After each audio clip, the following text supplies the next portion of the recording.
d'autre est comme toi, ô Dieu? Tu nous as créés à ton image. Qui d'autre est comme toi, ô Dieu? C'est un honneur de nous lever pour t'adorer.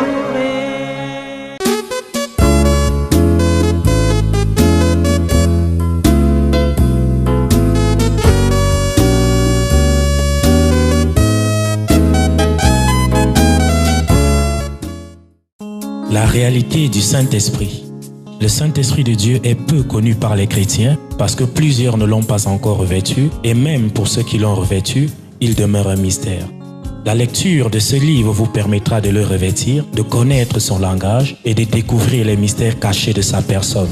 Pour tout contact, appelez au plus 237 678 78 16 21 plus 237 242 0020 09 et il deviendra pour vous une réalité. La réalité du Saint-Esprit, un livre écrit par le révérend pasteur Caleb Ngwa à Tangana.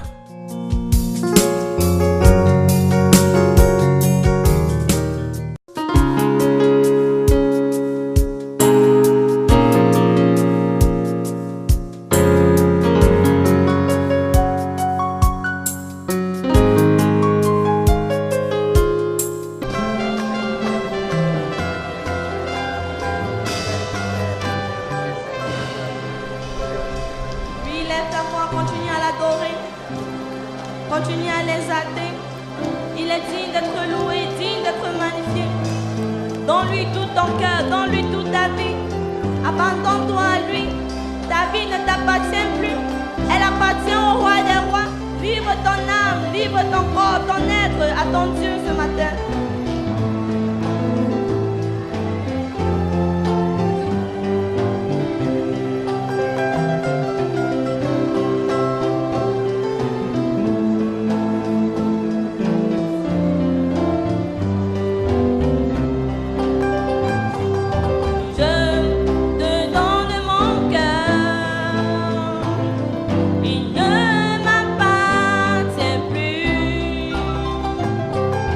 Ce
Offre-toi à lui. Offre-toi à lui. Offre-toi à lui. Ouvre ta bouche. Dis-lui que tu t'offres à lui. Tu te donnes à lui. Ton cœur, ton âme, ton esprit, tout ce que tu es, tout ce que tu as. Donne-lui tout cela. Offre-toi à lui entièrement ce matin et pour toujours. Donne-toi à celui qui t'a fait. Donne-toi à celui qui t'a créé. Donne-toi à celui qui t'a formé. Offre-toi à lui entièrement ce matin.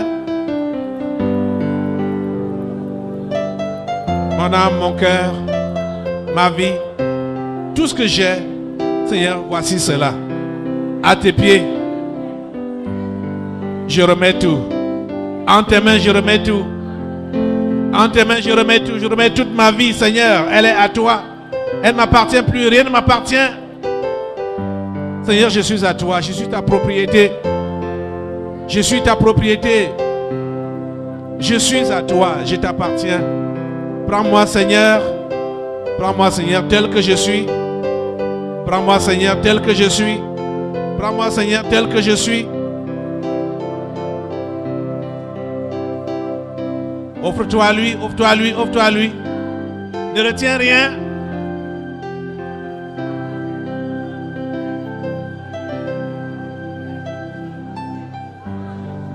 Offre-toi à lui. Prends mon âme, prends mon cœur, je te donne tout. Prends ma vie, me voici, je te donne tout. Mon cœur est à toi, tout à toi. Mon cœur est à toi, tout à toi. Enlève ton cœur des choses de ce monde. Enlève ton cœur des plaisirs de ce monde. Enlève ton cœur sur toi-même. Enlève ton cœur sur tes problèmes, tes soucis. Enlève ton cœur sur tes difficultés. Enlève ton cœur sur ta maladie. Enlève ton cœur sur tes manques. Enlève ton cœur sur tes besoins. Donne cela à Jésus. Offre-lui cela. Donne-lui cela. Sans réserve aujourd'hui. Ton âme, ton cœur, toute ta vie. Donne-lui cela. Donne-lui cela. Donne-lui cela. Donne-lui cela ce matin. C'est quand tu retiens ton cœur, tu gardes ton cœur à toi-même, que tu es plein de soucis. C'est là que tu es plein de soucis. C'est là que tu es submergé par les problèmes, les difficultés de la vie. Mais donne ton cœur à Dieu ce matin. Donne ton cœur à Jésus ce matin. Seigneur, me voici, mon âme. Mon âme, mon cœur. Tout est à toi, ma vie. Tout t'appartient, Seigneur. Je me remets à toi. Je m'abandonne entre tes mains, Seigneur. Je m'abandonne entre tes mains. Lui-même, il a dit, venez à moi, vous tous êtes fatigués et chargés, et je vous donnerai du repos. Il t'appelle à lui ce matin que tu viennes pour recevoir de son repos, pour recevoir de sa consolation, pour être déchargé de tes fardeaux, pour être déchargé de tes problèmes, pour être déchargé de tes soucis.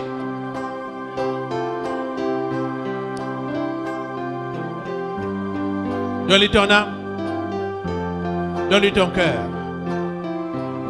donne-lui ta vie, donne-lui tout ce que tu es.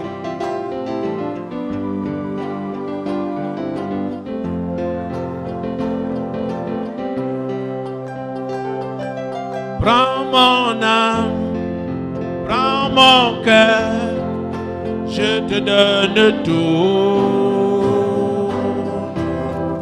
Prends ma vie, me voici, je te donne tout. Mon cœur est à toi, tout à toi. Mon cœur est à toi, tout à toi. Prends mon âme.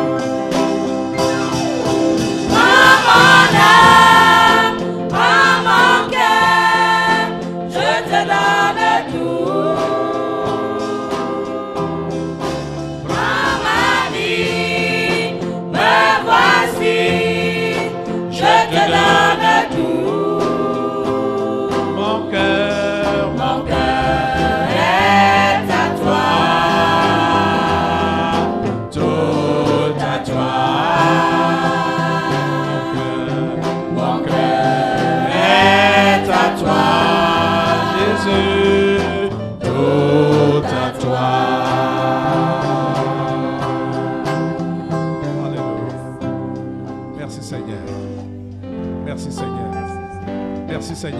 de prendre nos vies ce matin. Merci Seigneur de nous accepter tels que nous sommes ce matin, de prendre chacun ici présent. Merci Seigneur. À toi toute la gloire, tous les honneurs. À toi la puissance, à toi la force. Ô grand Jéhovah, nous bénissons ton nom ce matin, d'accepter notre offrande, d'offrir nos lèvres qui confessent ton nom, qui confessent ta grandeur, ta sainteté, qui confessent ta bienveillance, qui confessent ton amour. À toi toute la gloire. À toi toute la gloire. À toi toute la gloire. Au nom de Jésus, nous avons adoré. Et l'Église dit, et l'Église dit, vous pouvez acclamer son nom très fort ce matin. Alléluia. Merci Seigneur. Amen. Alléluia. Merci Seigneur. Amen. Pendant que vous êtes debout, vous allez prendre dans Genèse chapitre 18e. Peut-être nos commentaires iront jusqu'au chapitre 19, mais on va s'arrêter avec la lecture au chapitre 18, versets 1 à 33. L'Éternel lui apparut parmi les chênes de Mamré, comme il était assis à l'entrée de sa tente pendant la chaleur du jour. Il leva les yeux et regarda, et voici, 3 hommes étaient debout près de lui. Quand il les vit, il courut au-devant d'eux, depuis l'entrée de sa tente, et se prosterna en terre. Et il dit, Seigneur, si j'ai trouvé grâce à tes yeux, ne passe point, je te prie, loin de ton serviteur. Permettez qu'on apporte un peu d'eau pour vous laver les pieds, et reposez-vous sous cet arbre. J'irai prendre un morceau de pain pour fortifier votre cœur. Après quoi, vous continuerez votre route, car c'est pour cela que vous passez près de votre serviteur. Il répondit, fais comme tu l'as dit. Abraham alla promptement dans sa tente vers Sarah et il dit, vite, 3 mesures de fleurs de farine, pétris et fait des gâteaux. Et Abraham courut à son troupeau, prit un veau tendre et bon, et le donna à un serviteur qui se hâta de la prêter. Il prit encore de la crème et du lait avec le veau qu'on avait apprêté et il les mit devant eux. Il se tint lui-même à leur côté sous l'arbre et ils mangèrent. Alors ils lui dirent, où est Sarah, ta femme? Il répondit, elle est là, dans la tente. L'un d'entre eux dit, je reviendrai vers toi à cette même époque, et voici, Sarah, ta femme, aura un fils. Sarah écoutait à l'entrée de la tente qui était derrière lui. Abraham et Sarah étaient vieux, avancés en âge, et Sarah ne pouvait plus espérer avoir des enfants. Elle rit en elle-même en disant, maintenant que je suis vieille, aurais-je encore des désirs? Mon Seigneur aussi est vieux. L'Éternel dit à Abraham, pourquoi donc Sarah a-t-elle ri en disant, est-ce que vraiment j'aurai un enfant, moi qui suis vieille? Y a-t-il rien qui soit étonnant de la part de l'Éternel? Au temps fixé, je reviendrai vers toi à cette même époque et Sarah aura un fils. Sarah mentit en disant, je n'ai pas ri, car elle eut peur. Mais il dit, au contraire, tu as ri. Ces hommes s'élevèrent pour partir et ils regardèrent du côté de Sodome. Abraham alla avec eux pour les accompagner. Alors l'Éternel dit, cacherai-je à Abraham ce que je vais faire? Abraham deviendra certainement une grande nation et puissante, une nation grande et puissante, et en lui seront bénies toutes les nations de la terre. Car je l'ai choisi, afin qu'il ordonne à ses fils et à sa maison après lui de garder la voie de l'Éternel, en pratiquant la droiture et la justice, et qu'ainsi l'Éternel accomplisse en faveur d'Abraham les promesses qu'il lui a faites. Et l'Éternel dit, le cri contre Sodome et Gomorrhe s'est accru, et leur péché est énorme. C'est pourquoi je vais descendre, et je verrai s'ils ont agi entièrement selon le bruit venu jusqu'à moi. Et si cela n'est pas, je le saurai. Les hommes s'éloignèrent et allèrent vers Sodome. Mais Abraham se tint encore en présence de Dieu, de l'Éternel. Abraham s'approcha et dit, « Feras-tu aussi périr le juste avec le méchant? Peut-être y a-t-il 50 justes au milieu de la ville. Le feras-tu périr aussi? Et ne pardonneras-tu pas à la ville à cause des 50 justes qui sont au milieu d'elle? Faire mourir le juste avec le méchant, en sorte qu'il en soit du juste comme du méchant, loin de toi cette manière d'agir, loin de toi. Celui qui juge toute la terre n'exercera-t-il pas la justice? » Et l'Éternel dit, « Si je trouve dans Sodome 50 justes au milieu de la ville, je pardonnerai à toute la ville à cause d'eux. » Abraham reprit et dit, « Voici, j'ai osé parler au Seigneur, moi qui ne suis que poudre et cendre. Peut-être des 50 justes en manquera-t-il 5. Pour 5, détruiras-tu toute la ville? » Et l'Éternel dit, « Je ne la détruirai point si j'y trouve 45 justes. » Abraham continua de lui parler et dit, « Peut-être s'y trouvera-t-il 40 justes. » Et l'Éternel dit, « Je ne ferai rien à cause de ces 40. » Abraham dit, « Que le Seigneur ne s'irrite point et je parlerai. Peut-être s'y trouvera-t-il 30 justes. » Et l'Éternel dit, « Je ne ferai rien si j'y trouve 30 justes. » Abraham dit, « Voici, j'ai osé parler au Seigneur. Peut-être s'y trouvera-t-il 20 justes. » Et l'Éternel dit, « Je ne la détruirai point à cause de ces 20. » Abraham dit, « Que le Seigneur ne s'irrite point et je ne parlerai plus que 7 fois. Peut-être s'y trouvera-t-il 10 justes. » Et l'Éternel dit, « Je ne la détruirai point à cause de ces 10 justes. » L'Éternel s'en alla lorsqu'il eut achevé de parler à Abraham. Et Abraham retourna dans sa demeure. Amen. Amen. Notre Dieu, nous te remercions pour ta parole ce matin. S'il te plaît, bénis-la et bénis tous ceux qui l'écoutent en ce lieu et partout. Ce programme est regardé ou écouté. Seigneur, permets que ton Saint-Esprit puisse parler au cœur de tes enfants et permets que le but pour lequel tu envoies cette parole en ce jour-ci, en cet instant, que ce but-là soit pleinement atteint. Oh Dieu, s'il te plaît, fais-le au nom puissant de Jésus. Nous avons prié. Amen. Amen. Prenons place dans cette présence. Soyez les bienvenus au Tabernacle de la Liberté. Soyez les bienvenus à ce programme. Tous ceux qui nous regardent partout dans le monde, soyez tous les bienvenus. Nous continuons notre série sur les traces d'Abraham, notre Père à tous.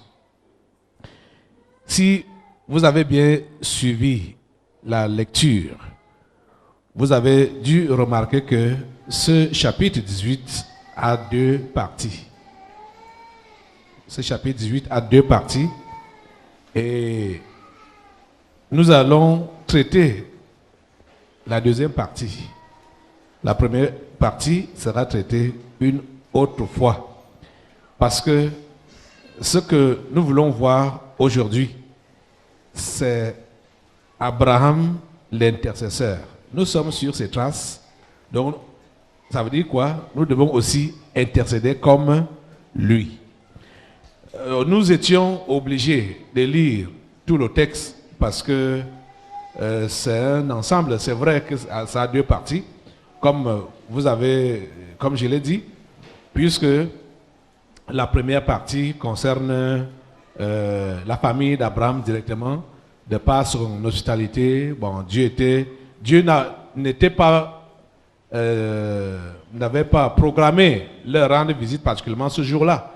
Mais Abraham a été hospitalier et a reçu ses anges.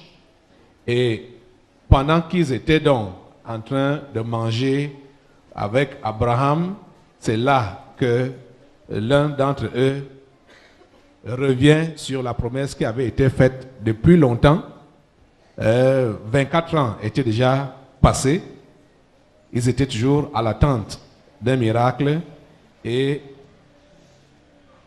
ce jour donc, ils reviennent à la charge pour dire, après avoir instauré la circoncision, Il vient donc à la charge pour dire que dès que tu seras complètement guéri, dans 3 mois, ta femme va concevoir. Parce que quand il dit que l'année prochaine, à cette même époque, Sarah aura un fils. Bon, on sait généralement que l'enfant ne fait pas 12 mois dans le ventre. L'enfant fait 9 mois. Et si vous lisez le chapitre précédent, vous allez voir qu'il venait juste de se faire circoncire. Donc, ce n'est pas cela qui nous concerne maintenant, qui nous intéresse maintenant. C'est la deuxième partie que nous voulons considérer, l'intercession d'Abraham pour Sodome. Sodome, vous savez de quoi il s'agit quand on parle de Sodome.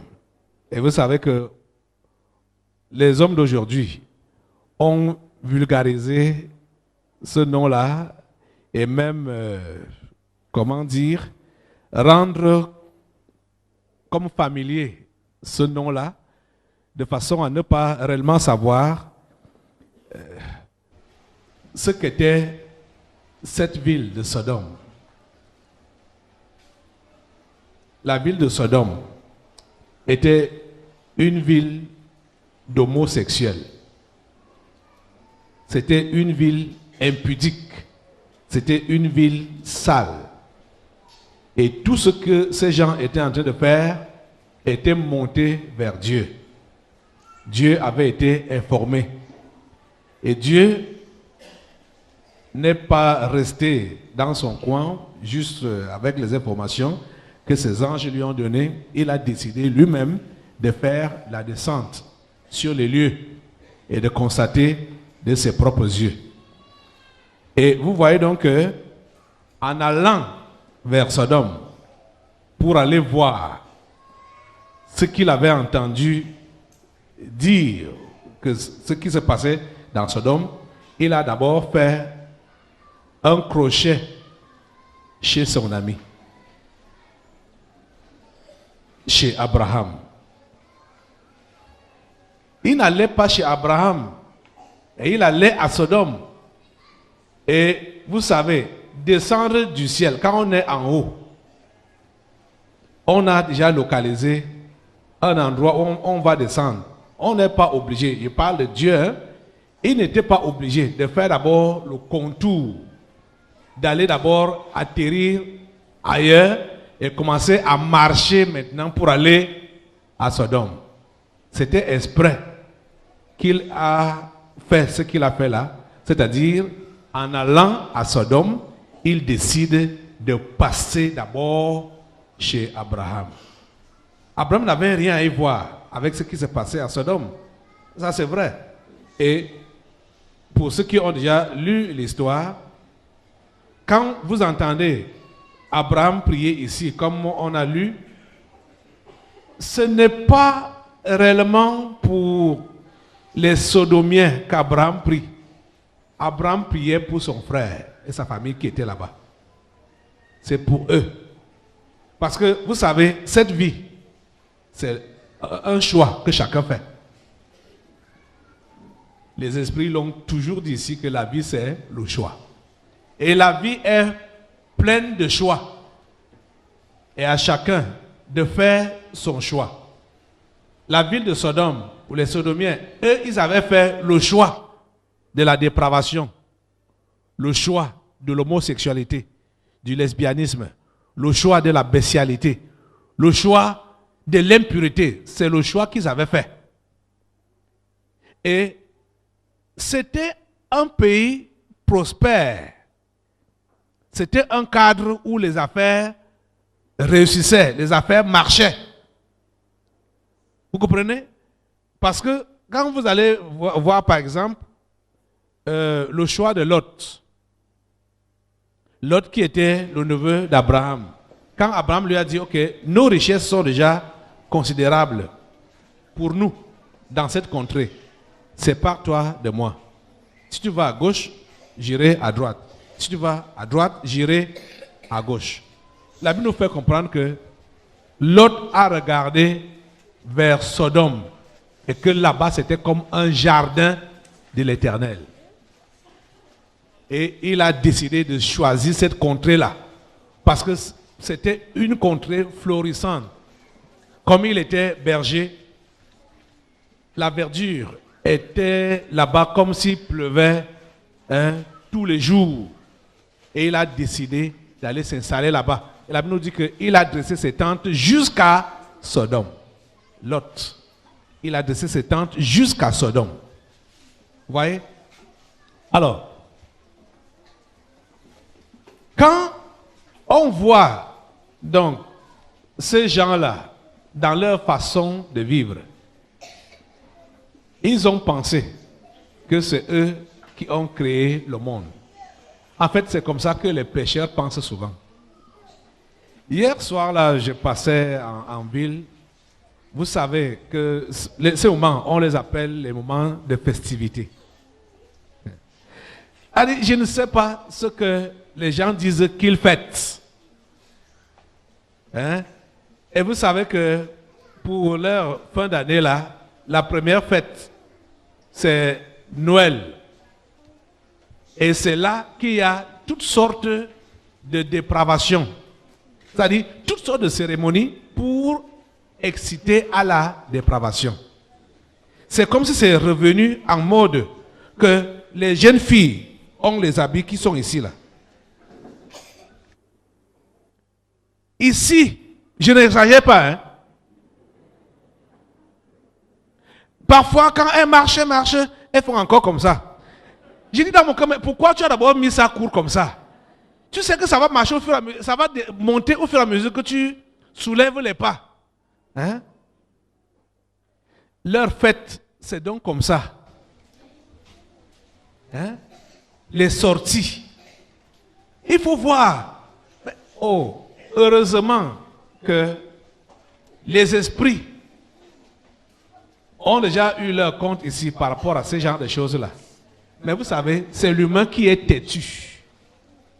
C'est l'humain qui est têtu. Même quand le démon dit que je ne veux plus sortir, je ne veux plus agir, l'humain part le chercher. Vous dites que viens travailler avec moi. Viens travailler avec moi. Donc, vous voyez, ces gens qui vivent loin de Dieu, ils pensent que c'est eux qui ont créé la vie. Les gens de Sodome pensaient que c'est eux qui avaient créé la vie. Comme ils n'avaient aucun souci par rapport à leurs activités, par rapport à leur prospérité, ils n'avaient aucun souci. Donc, ils ont donc pensé qu'ils étaient tout permis. Dieu a donné la femme à l'homme pour que l'homme puisse procréer avec la femme. Mais ils ont dit que la femme, c'est fatigant. L'homme aussi, on peut aller avec l'homme. La femme dit que, bon, mon mari, l'homme, c'est aussi fatigant. Moi aussi, je dois aussi devenir un homme. Il faut que j'ai aussi une femme. Et c'est comme ça qu'ils ont commencé à faire là-bas à Sodome. Les hommes allant avec les hommes, les femmes avec les femmes. Et non seulement ça, ils ont dit, mais les humains, même entre nous là, c'est fatigant. Allons essayer avec les bêtes. Ils ont commencé, chacun attrape son chien, ou sa chienne, ou son cabri, son porc. Ils ont fait tout ce qui est comme gaffe, sexuellement parlant, dans Sodome. Quand vous entendez aujourd'hui qu'on parle de sodomie, et on parle de ça avec aisance, avec galanterie, voilà ce que les gens de Sodome étaient en train de faire. C'était la dépravation. Vous comprenez, non? C'était la dépravation et leur pays semblait être prospère. Vous allez voir aujourd'hui que ces pays-là, qu'on estime industrialisés, prospères, bien comme les paradis terrestres, c'est des pays qui entretiennent également la dépravation à haute dose. Tout ce qui est mauvais, ça commence d'abord en Amérique. C'est-à-dire, ça commence à être officialisé en Amérique. qu'on appelle première puissance mondiale. Tout ce qui est dépravation, tout ce qui est dégradant, tout ce qui est répugnant, vous allez entendre qu'il y a un État aux États-Unis qui a déjà légalisé ça. Ils prétendent que c'est un État, hein, sans dire que c'est le pays qui est d'accord avec ça. Vous comprenez ça? Tout ce qui est dégradant. Et on l'appelle comment? La première puissance mondiale. C'était le cas avec Sodome. Sodome, tout marchait bien à Sodome. Ils étaient un pays prospère. Et c'est pour cela qu'ils ont cru qu'ils sont aussi tout permis. Ils ont cru qu'ils sont tout permis. Et ils ont vécu comme ça pendant des années. Vous savez quoi? Dieu n'est jamais pressé.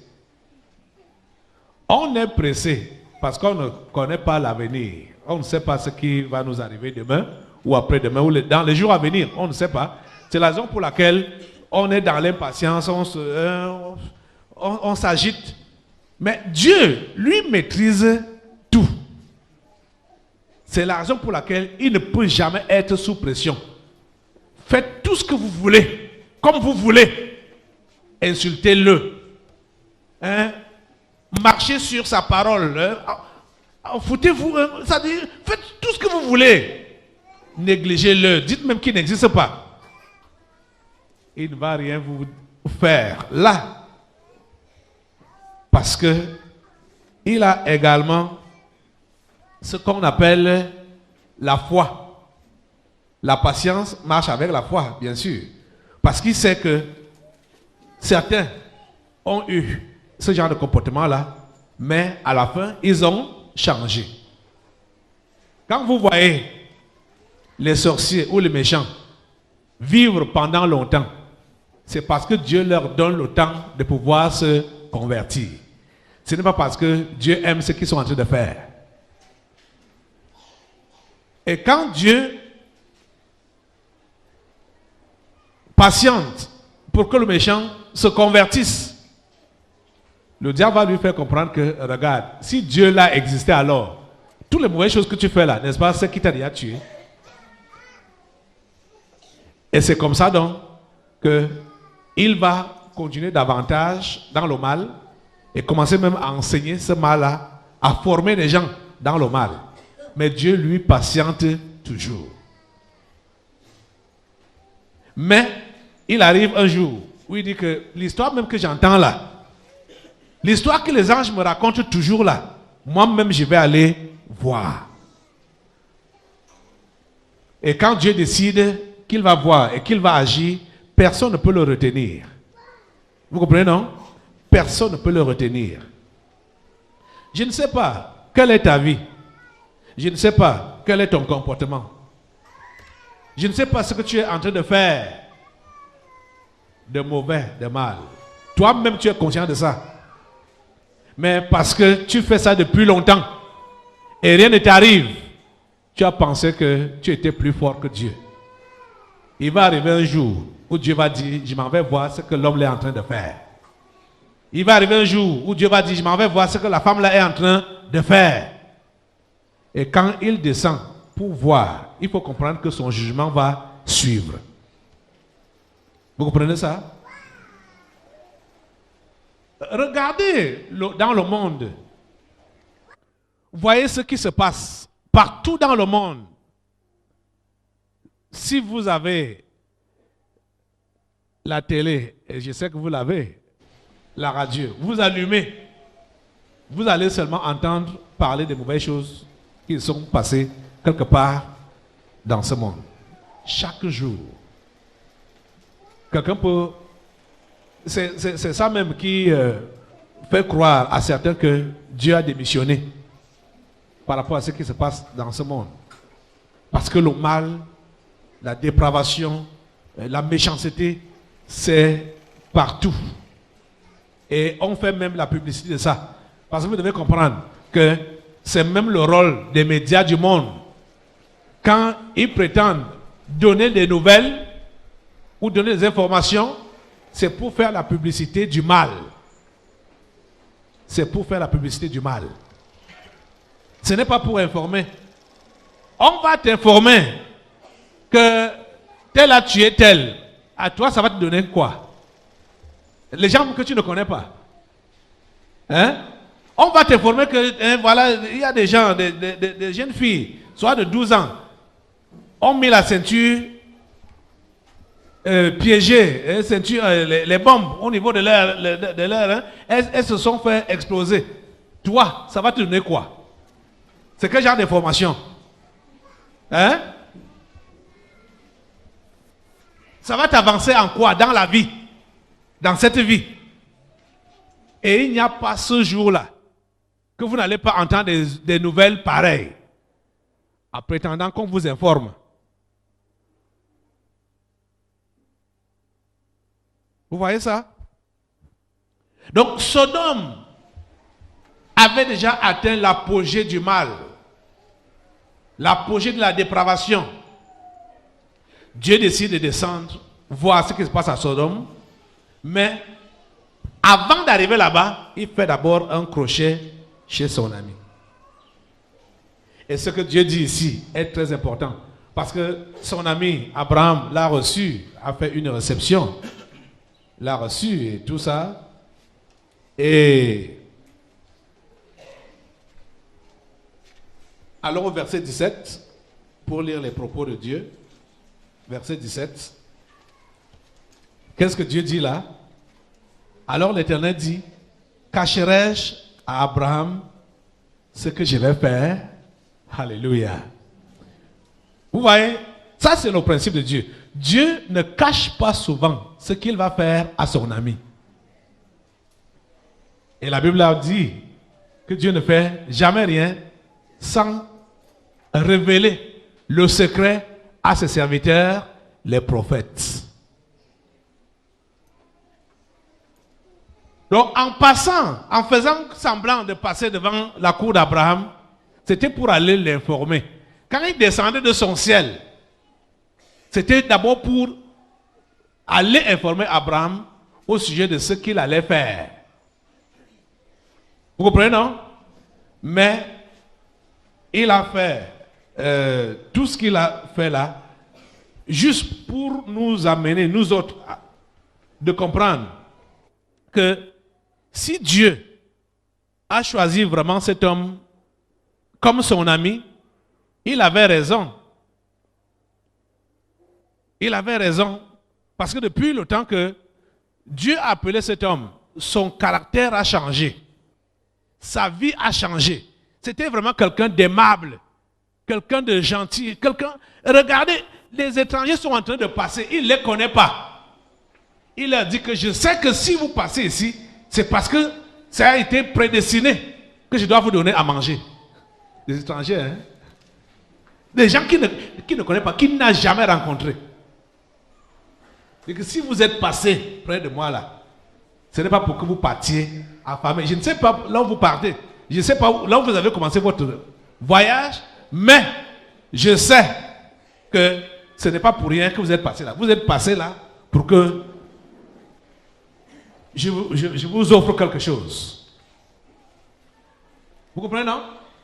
Ça, c'est l'attitude de l'ami de Dieu, l'attitude de cet homme, et comment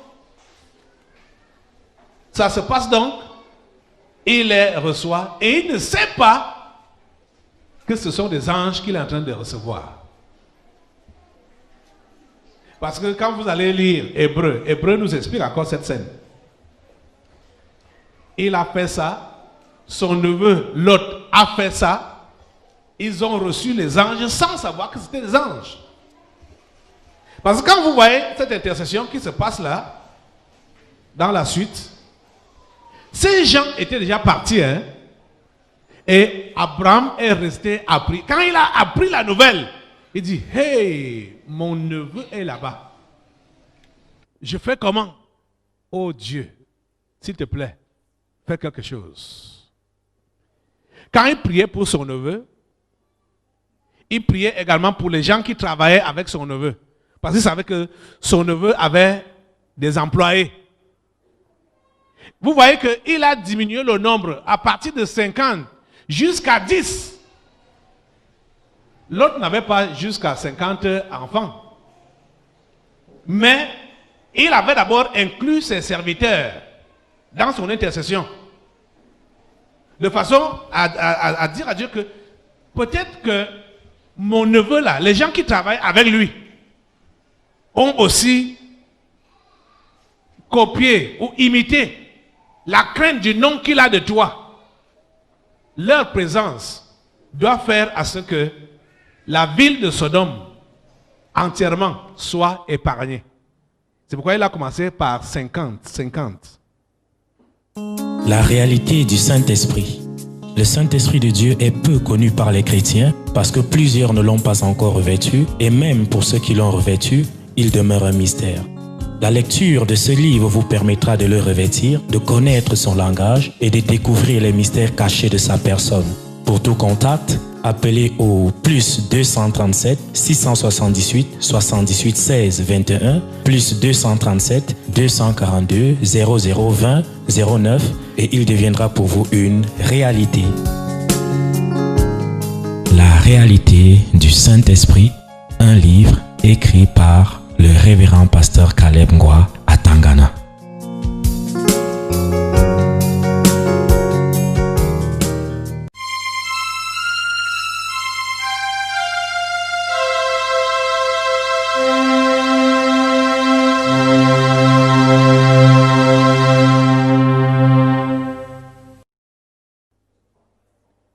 Parce que l'autre avait beaucoup d'ouvriers. C'était aussi un homme d'affaires riche, un fermier riche. Mais vous voyez que Abraham, dans son intercession, comme il ne savait pas, lui il priait, il connaît pas le cœur de l'homme. C'est la raison pour laquelle il est descendu jusqu'à 10 pour ne se limiter que sur la famille directe de son neveu Lot. 10. Parce que quand vous lisez l'histoire, vous allez comprendre que Lot n'avait pas seulement 2 filles. Il avait d'autres filles qui étaient déjà mariées. Et elles avaient épousé les gens de Sodome.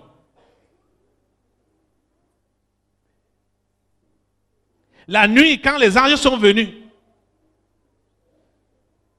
les gens de Sodome ont voulu violer. Ça, c'est dans le chapitre 19. Les gens de Sodome ont voulu violer ces anges. Et ils ont demandé à Lot de faire sortir ces anges pour qu'ils couchent avec eux. Lot a refusé pour leur donner ses filles vierges. Et ils ont dit que nous sommes déjà fatigués des femmes. Nous voulons les hommes. Ça là c'est de nouveau. Ils sont peignants. C'est eux qu'on doit essayer. Et puis, comme c'était des anges, donc ils avaient un éclat angélique là. Ils disent, hey, non. Nous connaissons tes filles. Nous, les femmes, on les connaît. On ne veut plus. On veut les autres là. Les nouveaux là. C'est eux que nous voulons expérimenter cette nuit. Et ils étaient tous alignés là. Les enfants, les jeunes, les grands, les vieux. Tout le monde. La Bible dit que toute la ville est venue. Tous les âges. Ils sont venus. Ils voulaient inaugurer les nouveaux hommes qui sont arrivés dans la ville. Vous voyez ça? Quand le jugement de Dieu devait descendre, les anges ont dit à Lot que tu as qui ici dans la ville? Connaissance, neveu, gendre. Hein? Et Lot est sorti, aller dire à ses filles et à leurs maris que la ville s'y va être détruite. La Bible nous fait comprendre que quand Lot parlait ça, disait ça, c'était comme une blague pour ses propres enfants. Pourquoi? Parce qu'elles avaient déjà été intoxiquées, contaminées par les païens de Sodome. Quand on vous dit que ne vous mariez pas pour le mariage. Vous devez vous marier avec celui ou celle que Dieu a destiné pour vous. Voyez donc des filles qui sont nées et grandies avec ils ont d'abord grandi avec leur oncle qui était l'ami de Dieu. Mais en descendant à Sodome, leur père a laissé qu'elle épouse ces païens-là. Vous pensez que leur mentalité devait faire comment? Ça devait changer. Et leur mentalité a changé. Tu épouses un païen, ta mentalité change.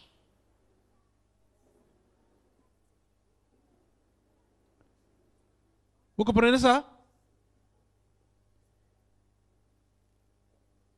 Donc cet évangile qu'on entend souvent là-bas dehors, allez les convertir. Et tu veux te marier, allez chercher même les païens, venez, amenez-les à l'église, on va les convertir.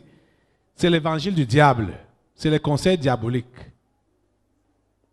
Déjà même que ceux qui prétendent être tous deux nés de nouveau, ils se marient. Ça ne donne même pas toujours. À plus forte raison, quelqu'un qui est déjà même crûment païen là. Et vous savez, quand on dit qu'on veut se marier, hein, on convertit même les chèvres. C'est-à-dire, on dit, oh, ma chèvre là, elle aime Dieu, hein, elle prie souvent avant de brouter ses herbes. Hein? On convertit tous, on convertit tout. Oh. Quand vous allez voir quelqu'un qui... Oh, on a souvent dit que l'amour est aveugle, mais le mariage ouvre les yeux. Et toi qui vas être entraîné par l'aveuglement là, tes yeux vont s'ouvrir. Et quand tes yeux s'ouvrent là, c'est déjà trop tard. C'est déjà trop tard. Et c'est là que tu vas dire, oh, si j'avais su, si j'avais écouté. La plupart des gens qui sont soit divorcés ou en instant de divorce maintenant là, sont en train de regretter de n'avoir pas écouté quand on leur avait dit que je ne te vois pas faire la vie avec cet homme-là. Je ne te vois pas faire la vie avec cette femme-là. Et ils avaient été avertis. Mais ils n'ont pas écouté. Pourquoi? Ils disaient que on aime, quand on aime l'amour, ceux qui connaissent un peu la Bible vont dire que l'amour couvre une multitude de péchés. Donc comme je l'aime là, je couvre, ses péchés sont couverts. Donc ses erreurs sont couvertes. Les yeux vont s'ouvrir. Une fois que vous êtes ensemble. Quand vous êtes encore séparés là, vous vous rencontrez occasionnellement. Vous allez passer le temps ensemble, dormir ensemble. Peut-être vous n'avez pas eu cette occasion-là pendant que vous vous fréquentiez. C'est-à-dire de savoir comment dort l'autre. Le jour que parce que l'autre va même...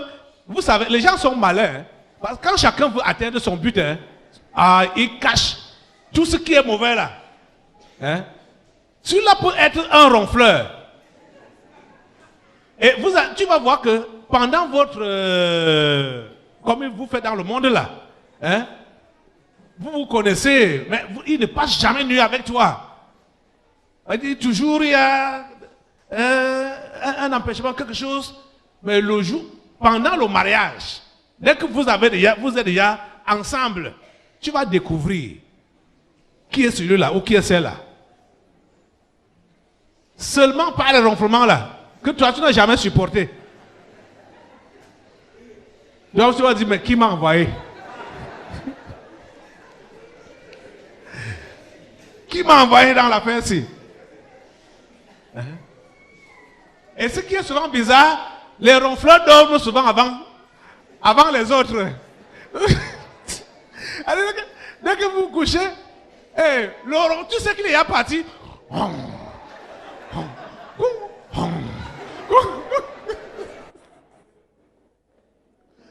Il est parti. Et là, C'est comme si on a chassé le sommeil avec tous les chasse-mouches qu'il y a dans la maison. Le sommeil part de tes yeux, ça ne veut même pas venir à côté pour que tu boives les ronflements là.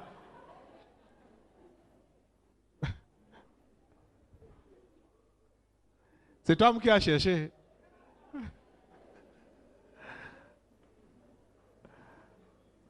Vous savez, les gens sont malins. Hein? Si vous êtes païen, vous fréquentez les gens, soit les filles ou les garçons, voulant peut-être faire réellement la vie avec ces gens-là, ne croyez pas à leur apparence. Ils vont cacher tout ce qui est mauvais. C'est dans le mariage que ça va se révéler. Ils vont cacher ça. Et quand ils savent que vous avez déjà signé, oh voilà. Ils disent que maintenant là, c'est ma personne. Il va encore faire quoi? Il peut encore faire quoi? Les gens ne sont pas vrais. Vous comprenez? Ça c'est pour parler de l'histoire des enfants de Lot. Les filles de Lot. Quand Dieu a appelé Abraham, je ne pense pas que ses enfants étaient déjà nés.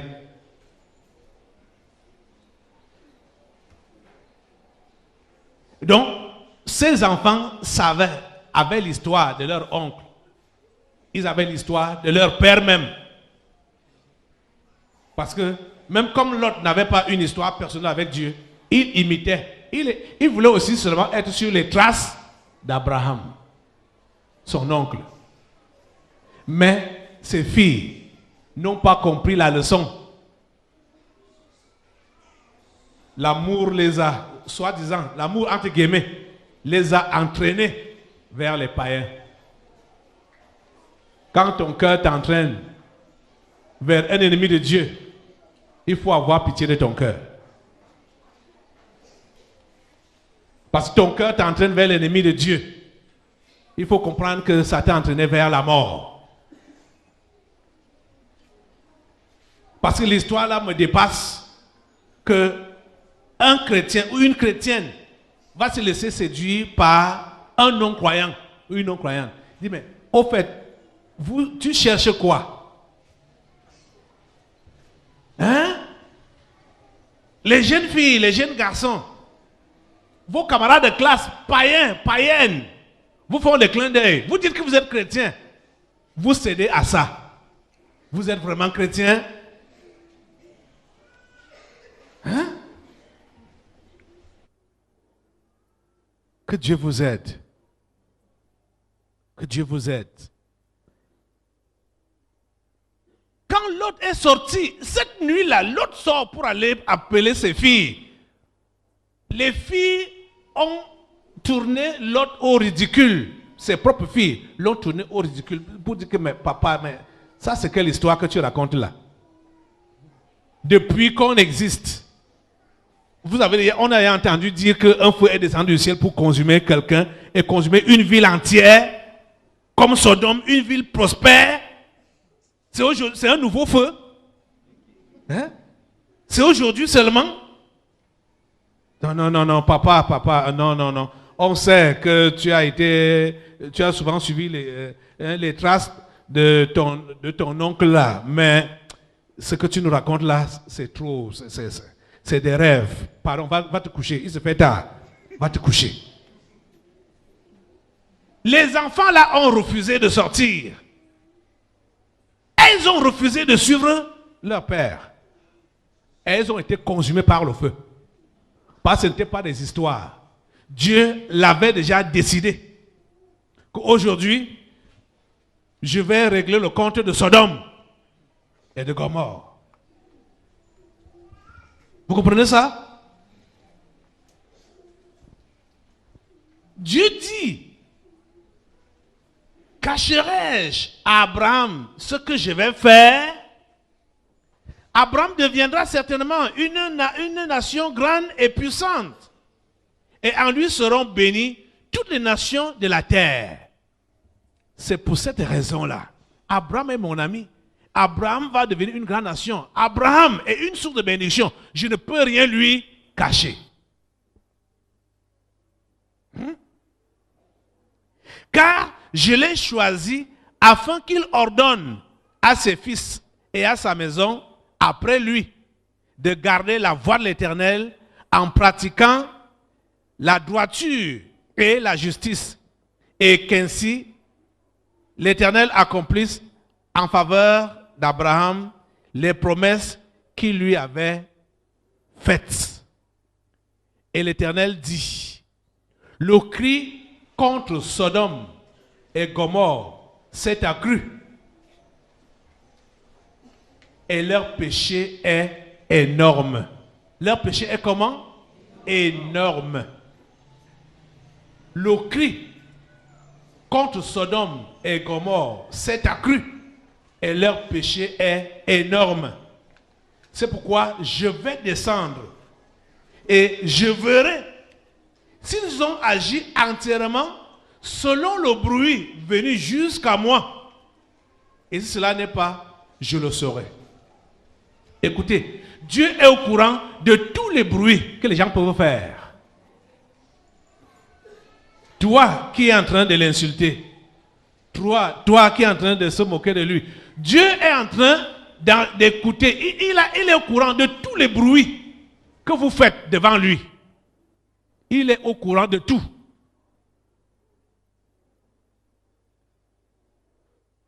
Les Camerounais font les bruits. Vous savez que les Camerounais aiment faire les bruits. Les Camerounais font les bruits, et surtout quand on est à Yaoundé. Hey.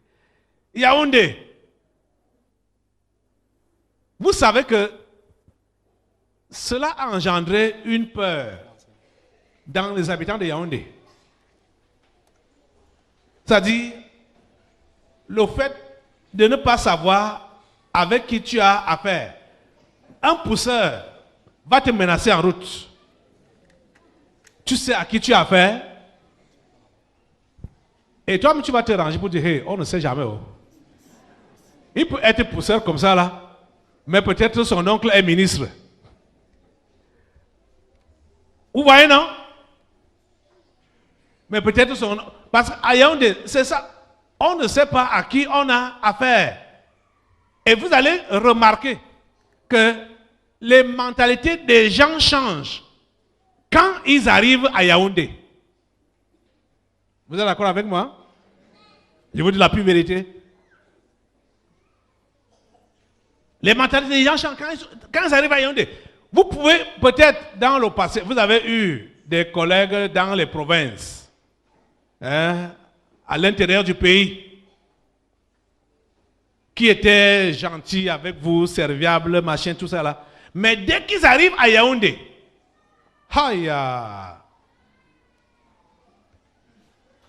vous allez être étonné que l'homme avec qui j'ai toujours eu de bons rapports là, qu'est-ce qui se passe maintenant là?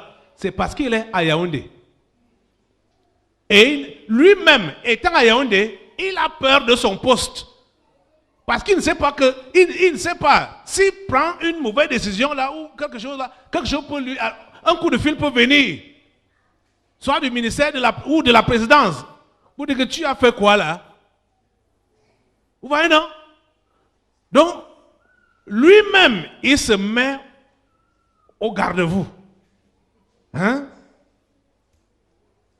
Yaoundé a une mauvaise mentalité. Yaoundé a une mauvaise mentalité. Vous voyez, quand je suis venu m'installer à Yaoundé, avant de m'installer à Yaoundé, il y avait deux possibilités. Parce que je vous ai dit que je suis venu ici orienté par le Saint-Esprit. Il y avait deux possibilités. Soit à Douala, soit à Yaoundé. J'avais reçu deux localités spécifiques. Soit à Douala, soit à Yaoundé. Dans des localités spécifiques. J'ai choisi Yaoundé. Et le choix était bien fait. Parce que vous savez que si tu parles fort à Yaoundé, tu peux parler fort partout. Au Cameroun. C'est la vérité, hein? Si tu parles fort à Yaoundé, Quelle est cette autre région ici au Cameroun là où on va t'intimider? Hein? Ça n'existe pas. Ça n'existe pas. Donc le choix était bien orienté. Qu'il fallait parler fort ici à Yaoundé et ramener tout le Cameroun au garde-vous.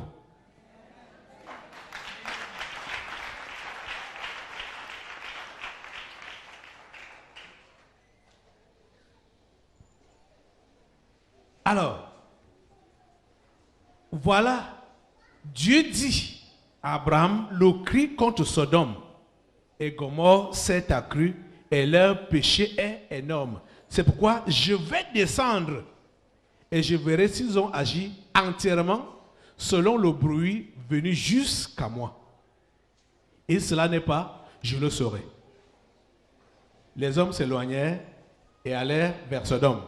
Mais Abraham se tint encore en présence de l'Éternel. Donc quand on lui a annoncé la nouvelle, Abraham a pris un temps de recul pour prier. Quand il a appris ça, il a dit, hey, ça en est fait pour mon neveu Lot. Je dois intercéder. Nous voyons aujourd'hui Abraham l'intercesseur. Nous sommes sur ces traces. Nous devons être aussi des intercesseurs. Et vous savez que tout ce que Dieu fait est programmé. Nous avons pris cette série sans savoir tout ce qui devait arriver dans le pays. Mais moi-même, je suis surpris jour après jour que à chaque fois que nous abordons un chapitre de ce thème général, ça correspond avec les réalités de la nation. Vous voyez ça? Ça correspond avec les réalités de la nation. Aujourd'hui, nous parlons de l'intercession. Pourquoi? Parce que Dieu a entendu le bruit de Sodome. C'est allé jusqu'à lui. Il a décidé de descendre. Il n'a pas voulu juger par lui dire. Il a dit, moi-même, je m'en vais voir. Le cri du Cameroun, le cri des Camerounais, s'est accru. Et son péché est énorme. Pour ça, vous le savez. Devant Dieu. Si Dieu décidait de faire comme il a fait avec Sodome concernant le Cameroun, il aura pleinement raison. Vous comprenez ça? Tout ce que vous entendez là, comme des remous, des bruits, des soulèvements et tout ça là, c'est juste des petites agitations qui montrent que le cri, ça c'est le cri alors, c'est le bruit là qui se fait entendre. On a parlé de Boko Haram, on a parlé des troupes tout récemment là, Bamenda, Boya et consorts, toutes ces choses là. Ça ce n'est que des petites signalisations pour nous faire comprendre que le cri du Cameroun est monté jusqu'à Dieu. Et son péché est énorme. Vous devez comprendre une chose. Si ceux qui sont les vrais amis de Dieu n'étaient pas présents dans ce pays serait déjà en feu et en sang depuis longtemps. Et c'est le désir ultime des abîmes. C'est le désir ultime des sorciers et des sectaires. C'est le désir ultime des Occidentaux. Parce que eux, ils veulent seulement voir le chaos pour venir voler. C'est eux-mêmes qui sont à l'origine de ce chaos. Dès qu'ils ont donc des éléments pour les aider à mettre le chaos quelque part, ils partent seulement piller. Mais, fort heureusement, le Cameroun va faire l'exception. Et fait l'exception. Les mauvais projets des abîmes, les mauvais projets des sorciers, les mauvais projets des Occidentaux contre cette nation ne vont jamais réussir. Au nom de Jésus.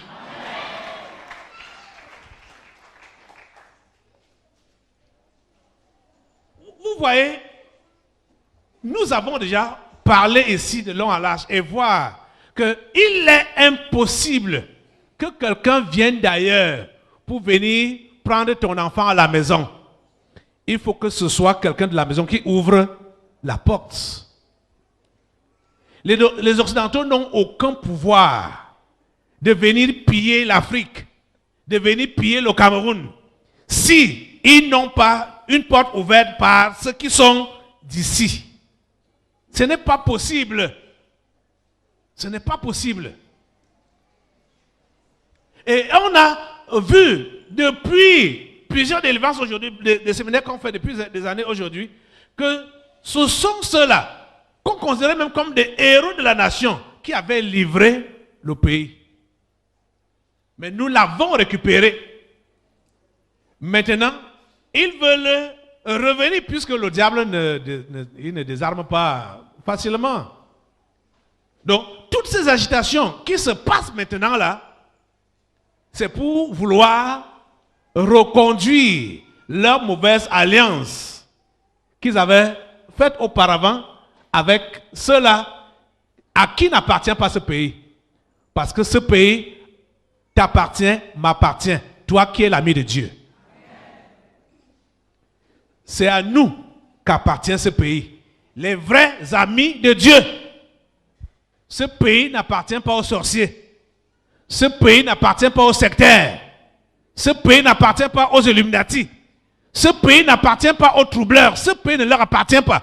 Parce que tu ne peux pas aimer ton pays et le voir en feu et en sang. Ça veut dire que ce n'est pas ton pays. Ce n'est pas à toi. Parce que quand on voit à peu près ce qui se passe ces derniers jours à Bamenda, on va régner où? On va régner où? On va régner dans le désordre, en tuant, en cassant tout. C'est quel genre de règne comme ça? C'est quel genre de règne? Ça ne se passe pas comme ça. Vous êtes en train de comprendre ça? Ça, c'est le désordre que l'ennemi est en train de créer.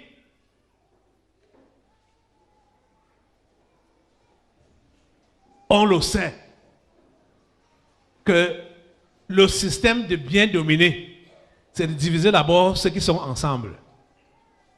Diviser pour mieux régner et dominer. On a émietté l'Afrique en petits morceaux, petits morceaux.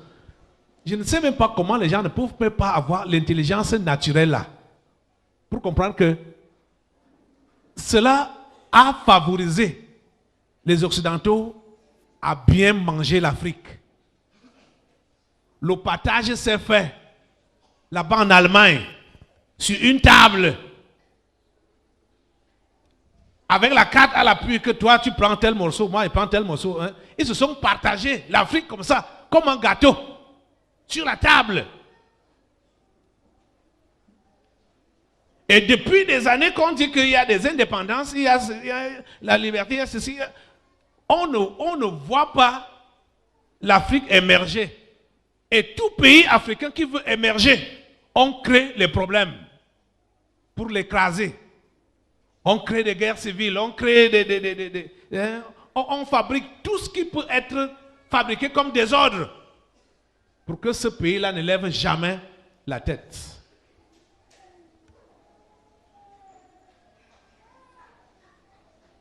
Vous savez que s'il y a trouble maintenant là, vous n'aurez plus l'occasion que je vous enseigne la parole de Dieu ici là. Hein? Vous savez ça, non? Donc nous avons intérêt à combattre pour la paix. Toi-même tu sais, comme je sais, qu'en ce qui concerne la guerre, la mort, les Camerounais ont peur de la mort. Au moins pour ça, joins-toi à moi. pour qu'on combatte pour la paix. Parce que tu as peur de mourir. Hein? Joins-toi à moi pour qu'on combatte pour la paix. Pour qu'on combatte pour la sécurité.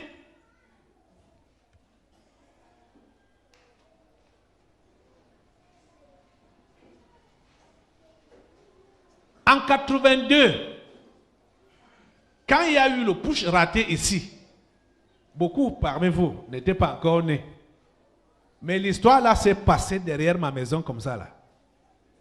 Ici à Obili. Et on était dans une nuit de prière. On entendait les coups de feu. Comme on n'avait jamais su comment se passe un coup d'état, on ne savait pas ce que c'était. On entendait les coups de feu. Les rafales. Après des mortiers. Boum. Les rafales. Après un mortier. Boum. Jusqu'au matin. Quand on sort le matin, à l'époque, il n'y avait pas de télé. Et il n'y avait que la radio. On entend seulement les chants militaires, les fanfares militaires là, à la radio. Je suis parti d'Obili, à pied, jusqu'à Vogada, pour aller travailler. Les rues étaient désertes. Je ne comprenais absolument rien. On entend seulement les chansons militaires. J'ai fini de travailler là-bas, c'était dans une librairie chrétienne. Je rentre au niveau de la SNS.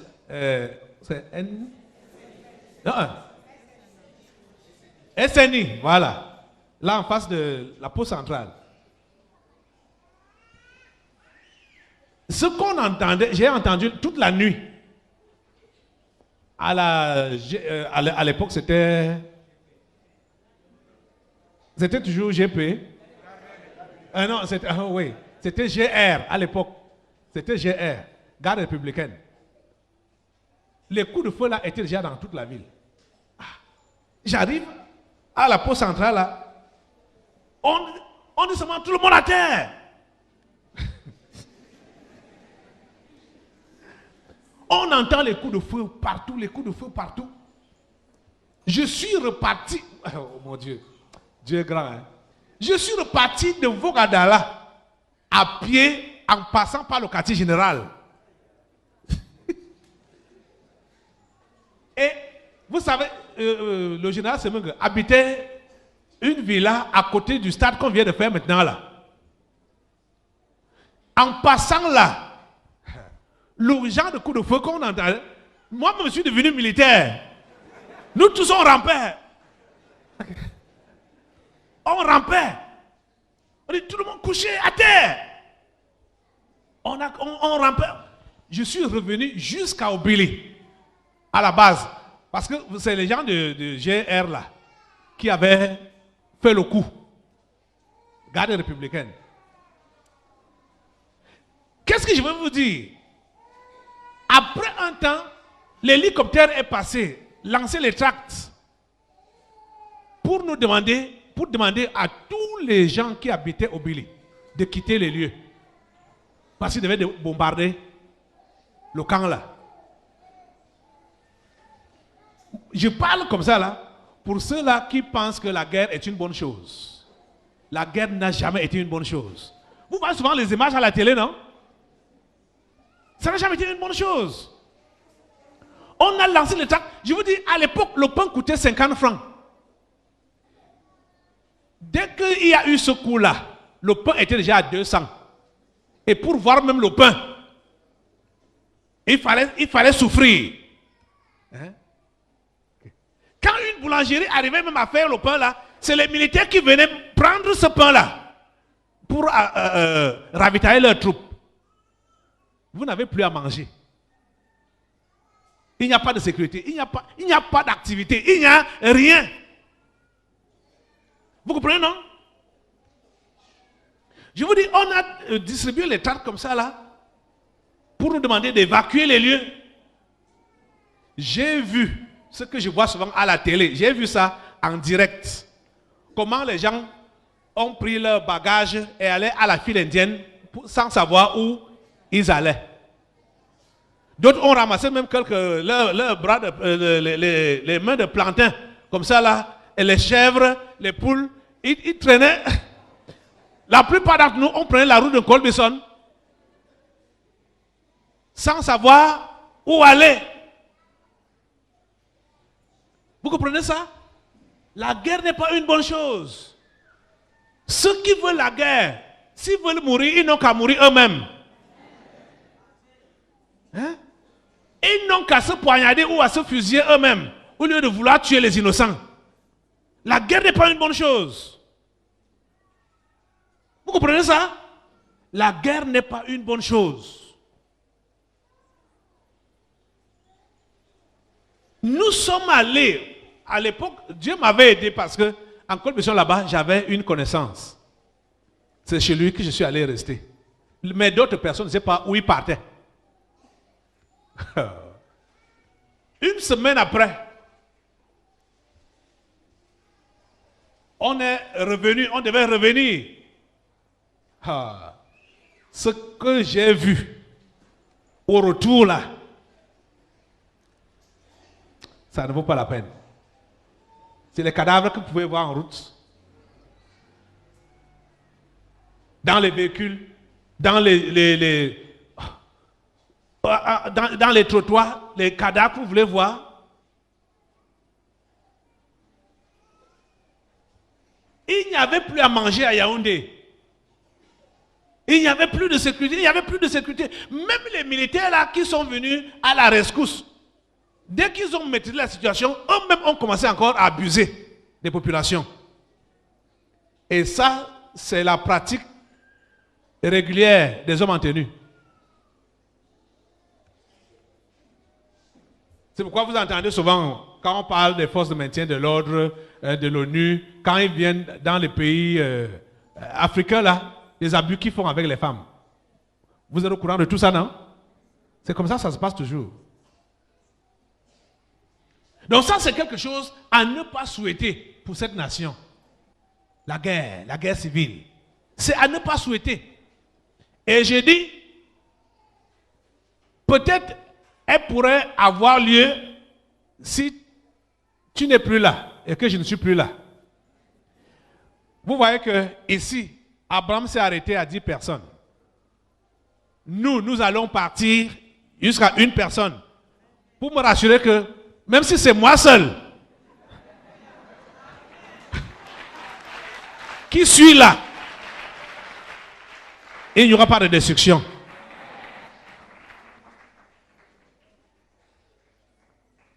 Abraham a commencé à 50. Seigneur, s'il y a 50, épargne. S'il y a 45, épargne. S'il y a 40, épargne. S'il y a 30, épargne. S'il y a 20, épargne. S'il y a 10, épargne. Il s'est arrêté à 10. Et il n'y a pas eu 10. Parce que vous voyez qu'au finish, il y a eu seulement 3. Lot et ses 2 filles vierges. 3 seulement. Qui étaient juste dans cette ville. Vous voyez, non? Vous voyez donc avant que la destruction, la catastrophe n'arrive, Dieu a d'abord avisé à son ami, à son serviteur, le prophète Abraham, pour lui dire, voici ce que je prévois faire.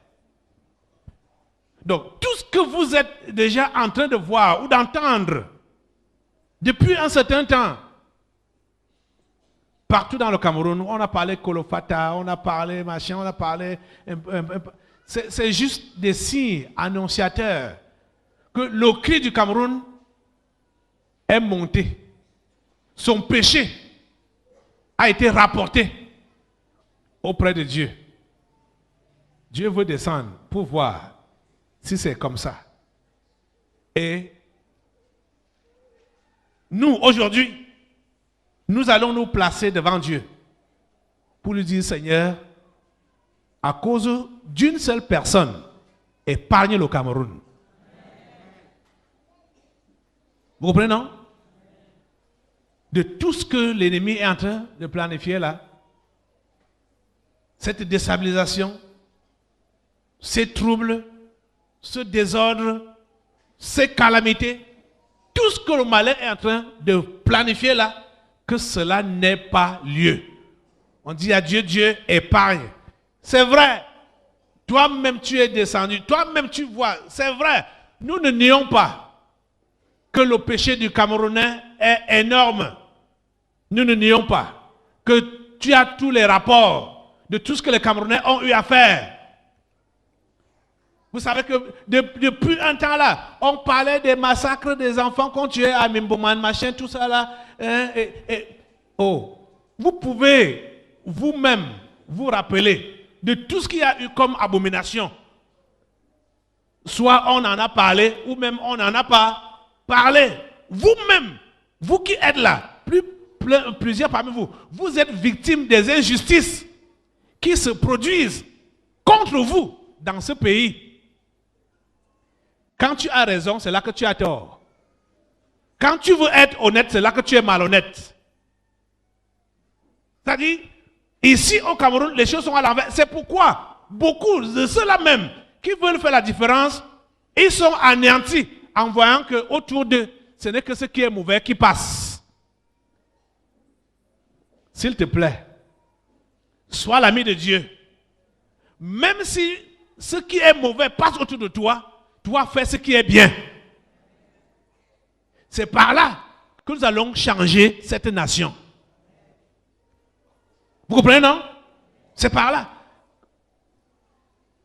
Partout, dans les bureaux, dans les services, au marché, à l'école, au campus, il y a des commentaires qui se passent autour des mauvaises choses qui se passent au Cameroun. Toi, qui es sur les traces d'Abraham, ne t'associe pas à ces gens-là pour faire les commentaires dans leur sens. Dis-leur que Dieu est au contrôle et que Dieu n'a pas abandonné le Cameroun. Et que les choses ne se feront pas comme l'ennemi et ses agents ont planifié. Les choses se feront ici au Cameroun comme Dieu même a planifié. Et ce que Dieu a planifié pour le Cameroun, c'est son salut. C'est sa délivrance. Vous comprenez ça? Abraham s'est mis à prier, à implorer la grâce de Dieu, à implorer la miséricorde de Dieu pour la ville de Sodome. Que s'il te plaît, Dieu, ne détruis pas le méchant avec le juste. C'est ça qu'on va lui dire. Seigneur, ne détruis pas le méchant avec le juste. Nous n'allons pas commencer à 100 ni 50. On va lui dire, même s'il y a une seule personne dans ce pays, le Cameroun, épargne-le contre le pillage. Épargne-le contre les catastrophes. Épargne-le contre le vol. Épargne cette nation contre même ta colère. C'est justice que ta colère descende. Mais ta grâce aussi est là. Sa parole a dit que là où le péché a abondé, sa grâce a surabondé. Que sa grâce surabonde sur le Cameroun. Malgré ses péchés, malgré ses mauvaises actions, malgré toutes les mauvaises choses qui se produisent ici, que la grâce de Dieu abonde à cause d'une seule personne. Ce sera notre intercession à Dieu aujourd'hui pour cette nation. Nous sommes sur les traces d'Abraham. Sodome était à côté. C'était à côté. Abraham n'était pas directement impliqué pour la destruction de Sodome. Mais il a intercédé. Vous voyez que le Cameroun n'est pas à côté de vous. Vous êtes au Cameroun. Donc nous sommes plus que concernés par tout ce qui se passe ici là. Vous êtes d'accord avec moi? Nous sommes plus que concernés. C'est notre affaire. C'est ton affaire, c'est mon affaire. Nous devons implorer Dieu pour la paix du Cameroun, pour la stabilité du Cameroun, pour la sécurité du Cameroun, pour la prospérité du Cameroun, pour le salut du Cameroun. Amen.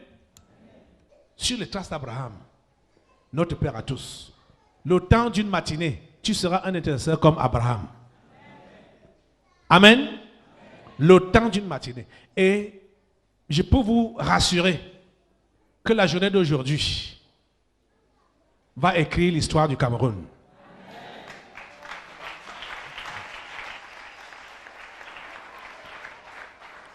positivement. Amen. Tu comprends ça? L'ennemi ne veut pas la paix. Nous avons vu successivement, 2 mois successifs, le sous-thème de l'appréhension du voleur. Le mois de novembre, le mois de décembre. Et le mois de novembre, on a parlé, les esprits, les voleurs, les grands voleurs, les géants, voleurs de la nation étaient là. Et vous savez que pour voler, les braqueurs armés, ils tirent d'abord en l'air, partout, pour effrayer tout le monde. Et c'est ça qu'ils sont en train de faire maintenant là. Ils sont en train de tirer en l'air à Bamenda. Ils tirent en l'air à Boya. Ils tirent en l'air un peu partout là, pour effrayer les Camerounais. Leur feu sur eux, au nom de Jean-Zach.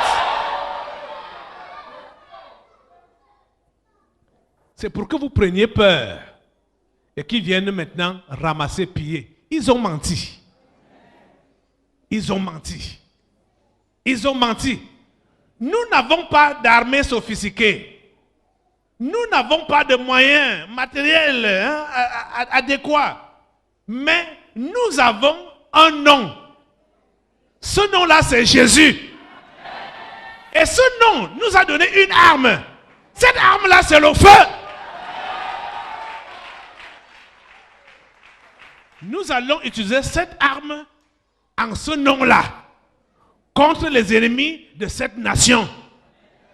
Où qu'ils soient dans les abîmes, où qu'ils soient à l'intérieur du pays, où qu'ils soient à l'extérieur du pays, on va utiliser l'arme que le nom de Jésus a donné, le feu contre eux. Levez-vous. Maintenant, c'est la guerre.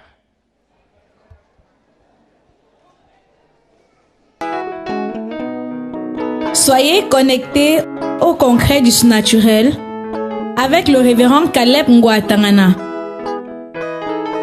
Sur Afrique Plus, tous les dimanches à partir de 8h00. Le concret du surnaturel.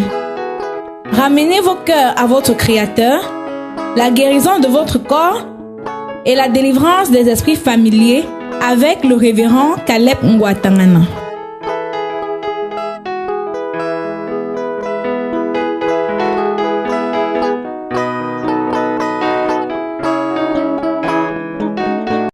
La réalité du Saint-Esprit.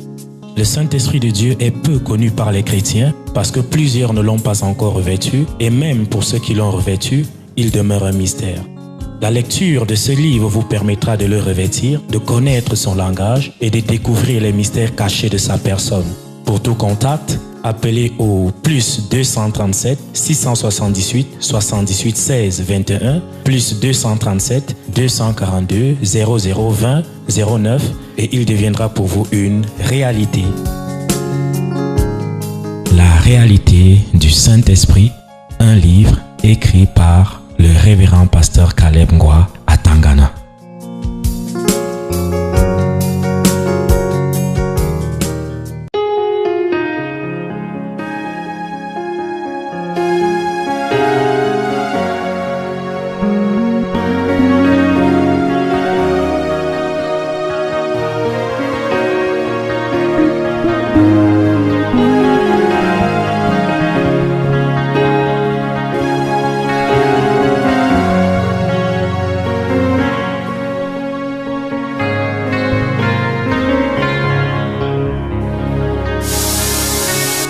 Qui d'autre est comme toi, ô Dieu?